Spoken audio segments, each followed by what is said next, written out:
Hey everybody, Hack Reacher here, and in this video I will be showing exactly why I feel that Lucas Baker from Resident Evil 7 should come into Resident Evil Resistance.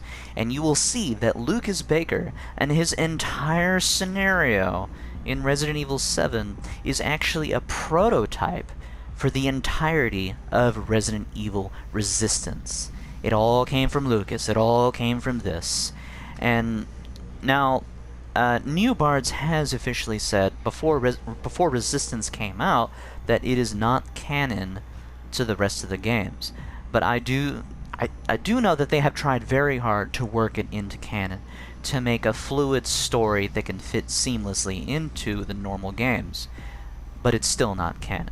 So I'm sure that there is some way that they can find some way to fit his character and, his area, something. Find a way to fit him into Resistance without it being too weird. I'm sure there's a way. So I'm just going to go through his scenario, and I'm going to point out things that are in this that are in Resistance. Because, there's a whole bunch of things from 7 that are in Resistance.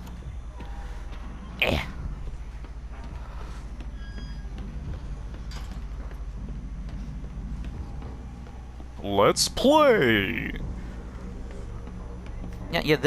Man, the survivors could start out there. Could start right there. Have the starting room over there. Come up the stairs with the glow-in-the-dark paint, and then, this could be the first room they go into. Have that. And it fits his character perfectly. Okay. So now we're gonna go through basically the prototype for Resident Evil Resistance. The survivors can come through there. This is the entry hall with a TV that just exploded. They didn't even have to have this. This whole building can be repurposed into anything. But they can come through here. And this building itself doesn't even matter. But there's a whole bunch of things in here. That Lucas is a mastermind. This is his scenario. He's a mastermind. Everything he puts down is under his control. He places these traps. Bam. This is a tripwire trap. Imagine a tripwire trap in Resistance. And it can work just like this. Have the glowing portion that you can place. Just put it on a wall. And then, blip, it just shoots out a string that has a certain distance. And if the distance isn't reached, then you can't place it. So put it on the wall, and then a string pops out. And then survivors have to, shoot it, or melee it. There's no crouching in Resistance, so they can't crouch under it. So maybe it has, like, a height thing, too.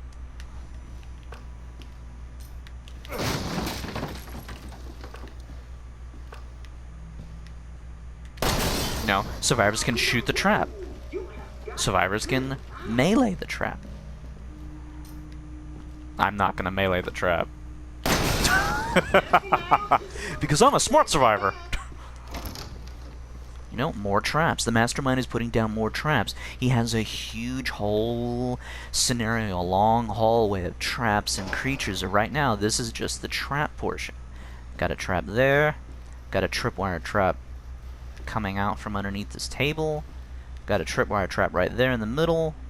A line going up into the ceiling right there. Another tripwire trap. Horizontal, vertical. He's a trap mastermind.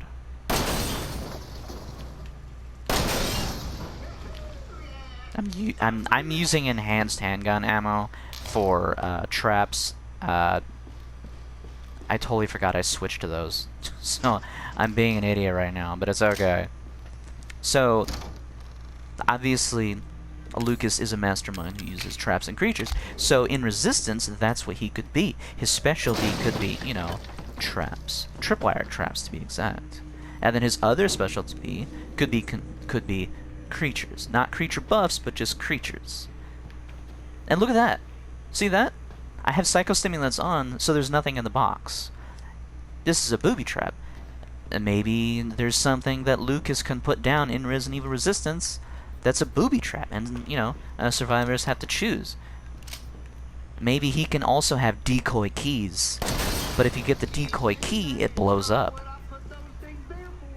Maybe that's one of his passives.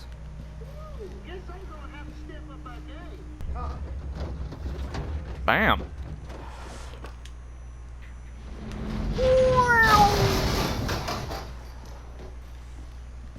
And then we go into it proper.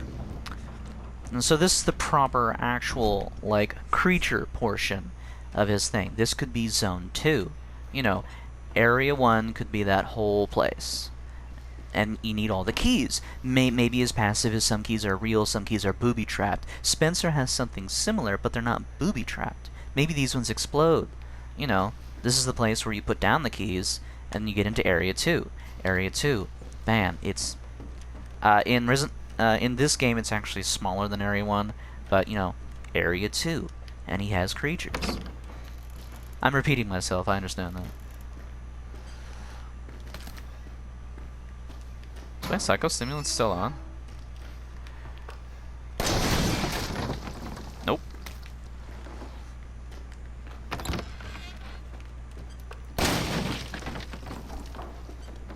Okay. So here we have another tripwire trap, and I believe there's a four-legged molded behind me right now. So the four-legged molded, you know, they're kind of like the lickers, but these are faster, and these have a two-swipe attack. Lucas could have these.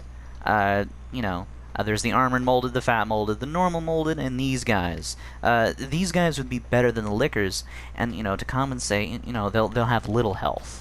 Compared to the lickers that have like 3,000 health, and that's okay.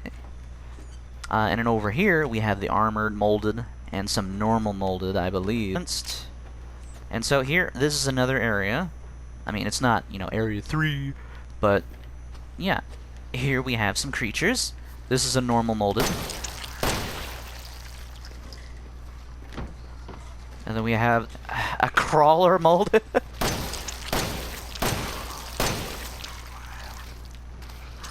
Look at these beautiful creatures.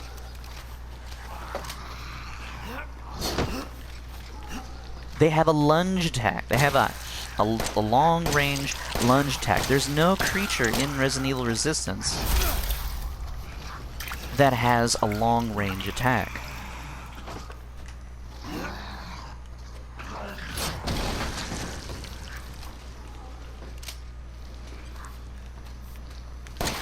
So if Lucas got these creatures, you know, they could have a long-range attack. They'll have that stretch attack.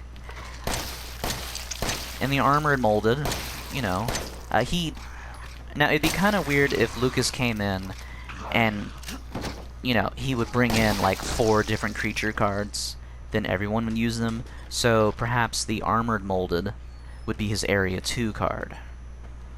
And then his normal creature card that he gives everybody is like a normal molded. I mean, there wouldn't be a whole lot of variety in the molded, and he wouldn't be using them a whole lot, but that would be okay. Because the molded, you know, they're stronger than normal zombies. There shouldn't be a huge abundance of them to begin with.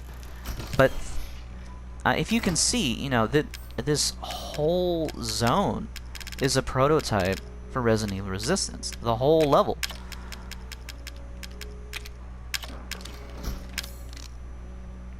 Just gearing up here. Wait, what do we need? Solid fuel.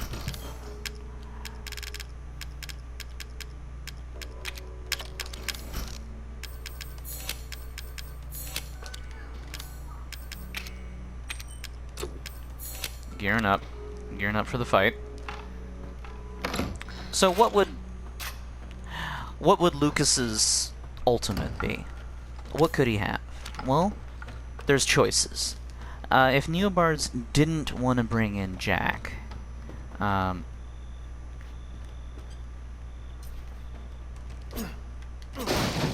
if they didn't want to bring in Jack, there is an alternative. Now, if any of you have played Resident Evil 7 before, you know what's in...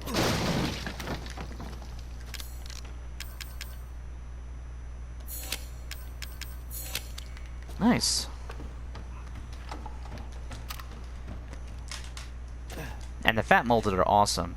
They have high HP, and they have another long-range attack, but this one isn't like a creature attack, it's an acid attack. No creature in Resident Evil Resistance has an acid attack, so that'd be great, you know, for a long-range attack. I mean, the creatures could shoot acid at the survivors once instead of the other way around. And the Fat Molded could be his Area 3 card, or it could be his ultimate. Yeah. And here we go, prime example of Lucas being a mastermind. He's going to be taunting us with voice lines.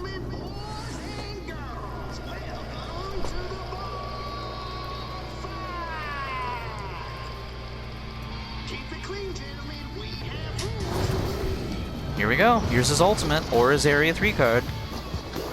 A Fat Molded that shoots acid.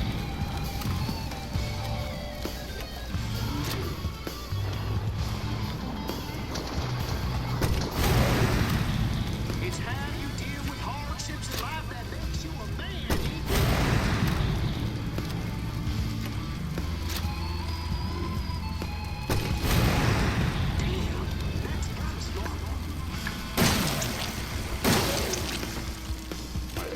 I'm playing on normal difficulty.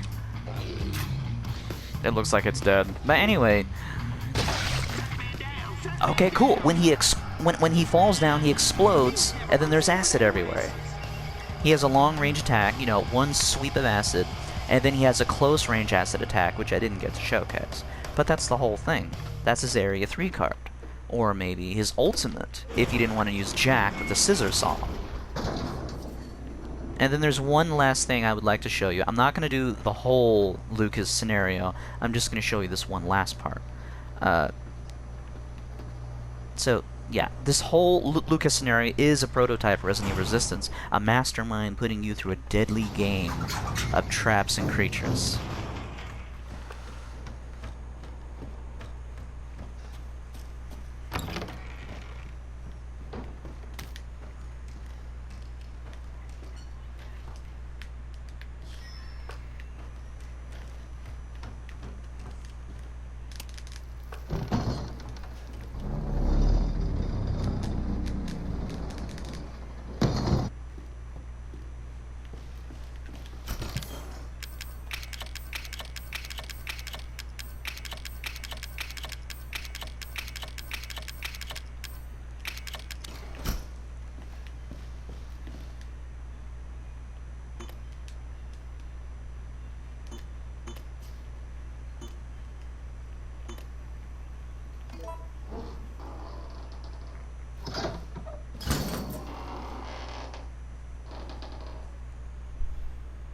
Okay, and now we're entering Lucas's Area 3.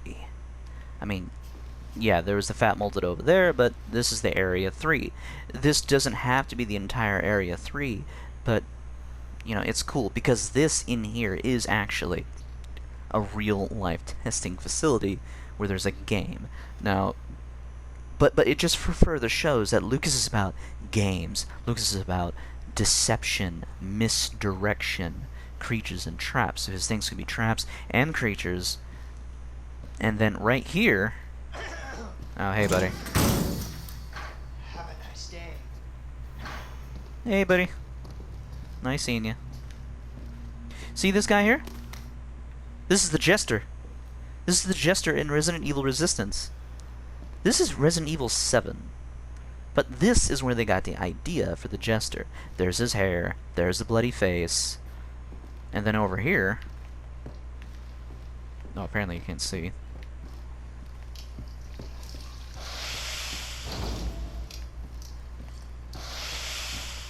Oh, right there. And there's the Jester. There's his face. So, yeah. A whole bunch of things from Resident Evil 7 went into Resistance. And, of course, Resident Evil 2 and the Resident Evil 3 remake, of course. So, yeah, his whole thing is about games. His whole thing is about misdirection. Because, you know, this cake is a trap. It explodes. Once you complete his objective, it explodes. It turns on you. And then that's misdirection. You have to outwit his insanity. You have to outwit his own sadistic game. So, you know, his passives could be A, your objectives are also booby traps. So when you collect the false keys, they explode. When you defeat... maybe there's a false Yorick, too. Maybe he brings in, like, another Yorick, replaces the security guard zombie. Like, that could be another passive. He replaces the security guard zombie with a different type of creature. Maybe it's a molded security guard. And then it explodes when you fight it. Or maybe it shoots acid everywhere. And his ultimate could be Jack, his ultimate could be the Fat. It doesn't matter. There's a whole bunch of things. And this whole scenario is exactly why I feel that Lucas Baker should be in the game. He's perfect. It started with him. Why not give him more time to shine in a game where he can fully spread out, where people can play as a real sadistic psychopath who's putting people in a dungeon, putting people in a testing facility, and, you know, the whole game is there. The whole game is in honor of him. Why not put him in there as the ultimate mastermind, the end game, the you know, that number one ultimate mastermind that's hardest to stop because of what he brings to the table. He can change the entire game. He'll bring in a whole bunch of new abilities, a whole bunch of new cards, a whole bunch of new traps. You know, so far all we actually have in this game is the tripwire, but I'm sure there's a bunch of things, you know. Gas traps. Who knows? But anyway, I hope you enjoyed this video, and I hope you agree that Lucas Baker should go into Resident Evil Resistance. There is a way to bring him in. You know, if they wanted to find some story way to bring him in, you know, the story could be that... Yeah, the story could be that, you know, in the future, a Lucas Baker goes and he has his own testing facility. He remakes a whole bunch of testing facilities based off of Umbrella's testing facilities in the future, and he has his own tests. And, you know, he's just putting people through sadistic games from money he got from the connections from working with them. And so whenever you go play against him, you're actually playing in the future.